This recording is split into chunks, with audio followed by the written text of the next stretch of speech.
రాముడు గారు ఇల్లు లాక్కోబోతున్నారు. మందడం రాముడు గారు ప్రాణాలు కూడా లాక్కున్నారు కదా. దానికి మాకేం పాత్ర? మేమేం రాజకీయం చేశాం?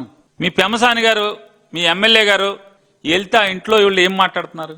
ఇంకెవరిని చంపుదామని వస్తున్నారు అంటే అది కూడా మేమే రాజకీయం లేదా వాళ్ళ ఇంట్లో వాళ్ళు రాజకీయం చేస్తున్నారా?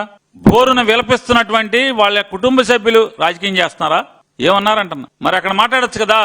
పెమ్మసాని గారు, ఎమ్మెల్యే గారు నెవర్ మైండ్, ఏడిస్తే ఆడవని కానీ రాజకీయాలు చేస్తారేంటి, మా మీద మాట్లాడతారేంటి అనాలగా.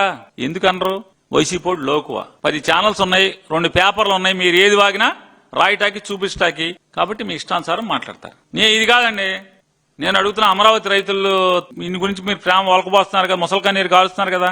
మీకోసం పడి చచ్చినటువంటి, మీకోసం మోకాళ్ళు అరిగిపోయేలాగా తిరిగినటువంటి పెద్ద మనిషి కదా నేలపాటి రామారావు గారిని ఎంత అవమానం చేశారు. వాళ్ళ కష్టంతో వచ్చినటువంటి మీ ప్రభుత్వంలో మీరు కులుకుతూ అమెరికా వెళ్లి బాగా డబ్బు పోగేసుకుని